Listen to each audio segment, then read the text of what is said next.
வணக்கம் பக்தி info channel நேயர்களே, நான் உங்கள் அன்பான சயின்டிஃபிக் வேதிக் அஸ்ட்ராலஜர் அஸ்ட்ரோ அரண்டி பேசுகிறேன். நல்லது நினைப்போம், நல்லதே நடக்கும். இந்த வீடியோவில் நம்ம என்ன பார்க்க போகிறோம்னா, சிம்ம ராசிக்காரர்களுக்கு மே 2026 எத்தகைய ஒரு பலாபலன்கள் நிறைந்த ஒரு மாதமாக சயின்டிஃபிக் வேதிக் அஸ்ட்ராலஜி முறையில் எதையுமே மிகைப்படுத்தாமல், பரிகாரங்கள் அது மாதிரி மூட நம்பிக்கைகள் எல்லாம் போகாமல், ஒரு கிரகமும் ஒரு இடத்துல இருக்கும் பொழுது, ராசி அதிபதி ஒரு இடத்துல இருக்கும் பொழுது, மற்ற கிரகங்கள்லாம் ஆண்டு கிரகம் என்று சொல்லப்படுகிற குரு, சனி, ராகு, கேது, மாத கிரகங்கள் எல்லாம் ஒரு இடத்துலையும் சஞ்சரிக்கும் பொழுது, பயிற்சி பெறும் பொழுது எத்தகைய ஒரு தாக்கத்தை சிம்மராசிக்காரர்களுக்கு மே 2026 கொடுக்க போகுதுங்கிறது துல்லியமாக பார்க்க போகிறோம். இப்போ பாருங்கள், மே மாதம் பிறக்கிறப்பவே பார்த்திங்கன்னா ராசி அதிபதியாகிய சூரியன் எங்கே இருக்கார் அப்படின்னா உச்சம் பெற்றிருக்கிறார். உச்சம் பெற்று 9ஆம் இடத்தில் இருக்கிறார். ஏப்ரலில் வரைக்கும் உச்சம் பெற்றிருந்து மே 15ஆம் தேதி, அதாவது மே மாதம் பிறந்து செகண்ட் ஹாஃப் ஸ்டார்ட் ஆகும் பொழுது அவர் ரிஷபத்துக்கு வரார். அப்படிங்கிறப்ப நம்ம நல்ல விஷயம், ராசி அதிபதி 10ஆம் இடத்துக்கு போகுது, அருமையான விஷயம். ஸோ மே 15ஆம் தேதிக்கு மேலே நல்ல விஷயங்களை எதிர்பார்க்கக்கூடிய ஒரு அமைப்பு சிம்மராசிக்காரர்களுக்கு இருக்குது. அஸ்தம சனியால் பாதிக்கப்பட்டு கொண்டிருக்கக்கூடிய சிம்மராசிக்காரர்களுக்கு இது ஒரு நல்ல ஒரு மாற்றத்தையும் நல்ல ஒரு சப்போர்ட்டாகவும் இருக்குங்கிறது நீங்கள் புரிஞ்சுக்கணும். அதே சமயத்தில் குரு, சனி, ராகு, கேது எந்த ஒரு பயிற்சியும் மே மாதம் பெறவில்லை. குரு தான் பார்த்திங்கன்னா ஜூன் முதல் வாரம் 12ஆம் இடத்துக்கு 11ஆம் இடத்துலேருந்து வருகிறார். ஸோ குரு 11ல், சனி அஸ்தமத்தில், ராகு 7ல், ராசிக்குள்ளே கேது.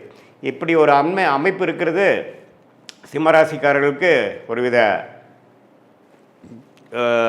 தாக்கத்தை, ஒரு மாதிரி மன அழுத்தத்தை, சில விஷயங்கள்லாம் நமக்கு பிடித்த மாதிரி நடக்காமல் இழுத்து கொண்டு இருக்கக்கூடிய அஸ்தம சனி தாக்கத்தில் இருக்கக்கூடிய சிம்மராசிக்காரருக்கு குரு 11ஆம் இடத்துலேருந்து சில லாபத்தையும் சில கெட்ட நேரத்துலேயும் ஒரு நல்ல விஷயம் நடந்துகிட்ருக்கு சாமிங்கிற மாதிரி போகிற அமைப்பு இருக்குது. அதே சமயத்தில் சூரியன் மே 15க்கு அப்புறம் 10ஆம் இடத்துக்கு போகுது, மிகவும் நல்ல விஷயமாக இருக்குது. அதே சமயத்தில் சுக்கிரனும் பாருங்கள் மே 15ஆம் தேதிக்கு மேலே 10ஆம் இடத்துலேருந்து 11ஆம் இடத்துல போய் குருவோட சேர்றாரு, அதுவும் அருமையான விஷயம். அதே சமயத்தில் புதன் 9ஆம் இடத்துலேருந்து மே 15க்கு மரம் செகண்ட் ஆஃப் ஆஃப் மே மாதம் 10ஆம் இடத்துக்கு போகுது, சுக்கிரனோட வீட்டுக்கு போகுது, அருமை. செவ்வாயும் பாருங்கள் 8ஆம் இடத்துல சனியோட சேர்ந்து பல பிரச்சனைகள் ஏப்ரல் மாதம் கொடுத்துட்டு இருந்த சிம்மராசிக்காரர்களுக்கு செவ்வாயில் 8ஆம் இடத்துலேருந்து 9ஆம் இடத்துக்கு மாறுறார். ஸோ அதுவும் எப்போ நடக்குதுன்னா மே 15 செகண்ட் ஹாஃபில் தான். ஸோ செகண்ட் ஹாஃபுக்கு அப்புறம் ஒரு நல்ல மாற்றத்தை கொடுக்கக்கூடிய ஒரு அமைப்பாக சிம்மராசிக்காரர்களுக்கு இருக்குதுங்கிறது நீங்கள் தெரிஞ்சுக்கணும். ஃபஸ்ட் ஹாஃபில் ஒரு மாதிரியாக தான் இருக்கும், ஏன்னா சனி செவ்வாய் சேர்ந்துருக்கிறது நல்லதில்லை. இப்போ சனி செவ்வாய் சேர்ந்து தான் இப்போ பார்த்திங்கன்னா ஏப்ரல் மாதத்தில் இந்த போர்லாம் ஒன்றுமே பிரச்சனைகள் உலகியல் ஜோதிடத்தில் கொடுத்துட்டு இருந்தது. அது சிம்மராசிக்காரர்களுக்கு 8ஆம் இடத்துல சனி செவ்வாய் இருக்கிறனால நம்பவே முதல் 2 வாரம் மே மாதம் கேர்ஃபுல்லாக இருக்கணும், ட்ராவலிங்கில் கேர்ஃபுல்லாக இருக்கணும், உடம்பு உபாதைகளில் டக்குன்னு ஏதோ வலிக்குட்டு விழுந்துருது, பாத்ரூம் போகிறப்போ பார்த்துருக்கிறது, நம்ம எதிர்பார்க்காத இடத்துல ஏதோ சின்ன காயம் படுறது அப்படிங்கிற மாதிரி விஷயங்கள்லாம் வரக்கூடிய அமைப்பு இருக்குது. ஏன்னா 8ஆம் இடத்துல சனி செவ்வாய் சேருவது அவ்வளோ ஒரு நல்ல விஷயம் இல்லை. ரத்த காயத்தை கொடுக்கக்கூடிய அமைப்பு, ஒரு ஆப்ரேஷன் பண்ணக்கூடிய அமைப்பு, அது 10ஆவதுக்கு அஸ்தம சனியாகவே போயிட்டுருக்கிறனால சிம்மராசிக்காரர்கள் ஏப்ரல் மாதம் எப்படி ஒரு மாதிரி ரிஸ்க்காக இருந்ததோ அதே மாதிரி மே முதல் 2 வாரம் கொஞ்சம் கேர்ஃபுல்லாக இருக்கணுங்கிறது கேட்டுக்கொள்ளப்படுகிறது.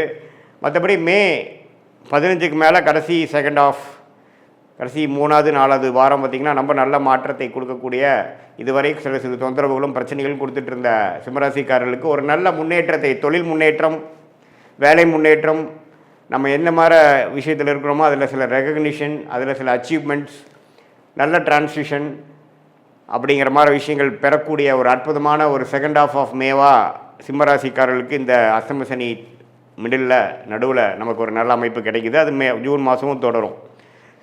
சரி, இந்த மாதிரி மாற்றத்தை யார் யாருக்கு எப்படி ஒரு தாக்கத்தை கொடுக்குன்னா, மாணவர்களுக்கு பார்த்திங்கன்னா இதுவரை ஒரு மாதிரி டல்லாக இருந்து பெருசாக ஃபோக்கஸ் இல்லாமல் படிச்சுட்டு இருந்தவங்களுக்கெல்லாம் நல்ல ஒரு ஃபோக்கஸு. அதே மாதிரி முதியோர்களுக்கு உடல் உபாதை, ஆப்ரேஷன்லேருந்து ரெக்கவர் ஆகுறதுல பிரச்சனை, மெடிசன் கரெக்டாக ஒர்க் ஆக மாட்டேங்குது, பேக் பெயின், முட்டு வலி, பெண்களுக்கெல்லாம் பார்த்திங்கன்னா மாதவிடாய் பிரச்சனை, அடிவயிறு கோளாறு, யுட்ரஸ் ப்ராப்ளம், இது மாதிரிலாம் தொந்தரவு கொடுத்துட்டு இருந்ததுலேருந்து கொஞ்சம் மீண்டு வரக்கூடிய, கொஞ்சம் ரெக்கவர் ஆகக்கூடிய ஒரு அமைப்பாக மே 15க்கு அப்புறம் செகண்ட் ஹாஃப் ஆஃப் மே மாதம் கொடுக்குதுங்க. இதுதான் ஒரு பொதுவான ஒரு பலனாக சிம்மராசிக்காரர்கள் எடுத்துக்கணும். பட் மெயினாக துல்லியமான உங்களுடைய பலன்கள், வாழ்க்கை அடுத்து வரக்கூடிய ஷார்ட் டேர்ம், லாங் டேர்மில் எப்படி இருக்குன்னு தெரிஞ்சுக்கணுன்னா உங்களுடைய பிறந்த தேதி, பிறந்த நேரம், பிறந்த ஊரை வைத்து திருக்கணித பஞ்சாங்கத்தில் ஜாதகத்தை போட்டு அதில் நீங்கள் என்ன லக்னத்தில் பிறந்தீங்க, நீங்கள் சிம்மராசியில் உத்திர நட்சத்திரத்தில் பிறந்திருக்கீங்களா, அல்லது மகமா, அல்லது பூர நட்சத்திரத்தில் பிறந்திருக்கீங்களா, எது மாதிரி தசாபுக்திகள் போய் கொண்டிருக்கிறது, தசநாதன் முக்திநாதன் இப்போ நம்ம பேசின கோச்சார அமைப்பில் எப்படி போயிட்டுருக்கிறார், நம்மளுடைய தசாபுக்தியையும் இப்போ சனிப்பயிற்சி குரு பயிற்சி இந்த மாத கிரகத்தின் சஞ்சாரத்தையும் சேர்த்து வைத்து நாம் பார்க்கும் பொழுது நல்ல ஒரு துல்லியமான வாழ்க்கை பலன்கள், எது மாதிரி விஷயங்கள் நம்ம காத்து கொண்டு இருக்கிறது, வேலையா தொழிலா, எப்போ இடம் மாறலாம், எப்போ வேலை மாற்றலாம், எப்போ தொழில் அபிவிருத்தி பண்ணலாம், எப்போ வந்து கடன் போட்டு நம்ம வந்து அபிவிருத்தி பண்ணலாம், இம்போர்ட் எக்ஸ்போர்ட் பிஸ்னஸ் நல்லா வருமா, வெளிநாடு தொடர்பா அல்லது உள்நாடா, எது மாதிரி டொமைன், எது மாதிரி கிரகம் நமக்கு ஜாதகத்தில் யோகமாக இருக்குது, எந்த ப்ராடக்ட்ஸ் நம்ம பண்ணால் நல்லாயிருக்கும், அரசு உத்தியோகமா அல்லது ப்ரைவேட் செக்டாரா, எது மாதிரி அமைப்புகள் இருக்குது, படிக்கிறதுக்கு வந்து நம்மளுடைய குழந்தைகள் மாணவர்கள் வந்து எது மாதிரி படிப்பு படித்தா அவங்களுக்கு நல்லா வரும், அவங்களுக்கு வெளிநாடு யோகம் இருக்கா, அல்லது வந்து நம்மளுடைய ஓன் பிஸ்னஸ் பண்ணக்கூடிய அமைப்பு இருக்கா, அதே மாதிரி இல்லத்தரசிகளுக்கெல்லாம் எப்போ வந்து அவங்களுக்கு ஒரு நல்ல நேரம் வருது, எப்போ அவங்க வீட்டை வசதிப்படுத்திப்பாங்க, எப்போ வண்டி வாகனம் வாங்கக்கூடிய அமைப்பு, வீடு வாங்கக்கூடிய அமைப்பு, சொத்து வாங்கக்கூடிய அமைப்பு, எப்போ நம்மளுடைய ப்ராப்பர்ட்டி விற்க முடியும், எப்போ உடல் உபாதைகள் குறையும், குழந்தை பேர் எப்போ நடக்கும், எப்போ எதிர்பார்த்து கொண்டிருக்க ஒரு 2-3 வருஷமாக குழந்தை பேர் எதிர்பார்த்துட்டு இருக்கக்கூடிய சிம்மராசிக்காரர்களுக்கு எப்போ விடிவு காலம் வரும், எப்போ உடல் உபாதைகள்லேருந்து நம்ம மீண்டு வருவோம், அது எல்லாமே பார்த்திங்கன்னா சயின்டிஃபிக் வேதிக் அஸ்ட்ராலஜி முறையில் எந்த விதத்திலும் மிகைப்படுத்தாமல் நம்மளுடைய ஒரு கிரகத்தோட அமைப்பு எப்படி, ஸ்தானபலம் எப்படி,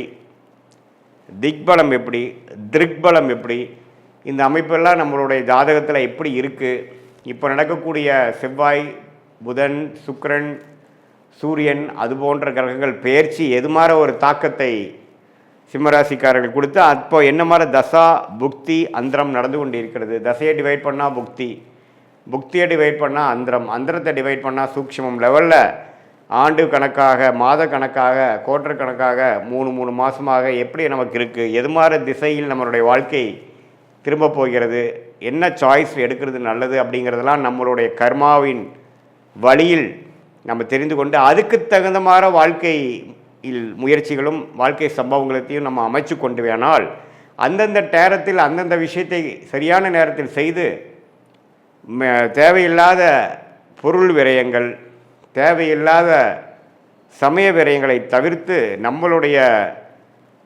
கர்மாவின் அடிப்படையிலான பிராப்தங்களையும் கர்மாவின் அடிப்படையிலான தோஷங்களையும் தெரிந்து கொண்டு அதுக்கு தகுந்த மாதிரி வாழ்க்கையை அமைத்து கொண்டேயானால் தேவையற்ற நம்மளுடைய மன சஞ்சனங்கள், தேவையற்ற முயற்சிகள், நீங்களே வந்து உங்களுடைய பிராப்தங்கள் தெரிந்து அதுக்கு தந்து போனாவே உங்களுக்கு தெரியும் எது மாதிரி விஷயங்கள் வேகமாக நடக்குது, எது மாதிரி விஷயங்கள் நமக்கு வந்து நம்ம இழுபறியாக இருக்குது, எது வந்து கர்மாவை நம்மளுடைய நேர் டைரெக்ஷனில் போகிற மாதிரி இருக்குது, எது எதிர்நீச்சல் போட வேண்டியதாக இருக்குதுங்கிறது உங்களுக்கே நம்ம சொன்ன பலன்கள் செஞ்சு வாழ்க்கையில் செய்கிறப்பவே அதோட ரிசல்ட் தெரிஞ்சு அது கரெக்டாக இல்லையான்னு நீங்களே தெரிஞ்சுக்கலாம். ஸோ சயின்டிஃபிக் வேதிக் அஸ்ட்ராலஜி முறையில் நல்லபடியாக நம்மளுடைய பிராப்தங்களை தெரிந்து அதுக்கு தகுந்த மாதிரி வாழ்க்கையை அமைத்து வாழ்க்கையில் வெற்றி பெற முடியும் என்று சொல்ல விரும்புகிறேன். மீண்டும் மற்றொரு காணொலியில் சந்திப்போம். நன்றி, வணக்கம்.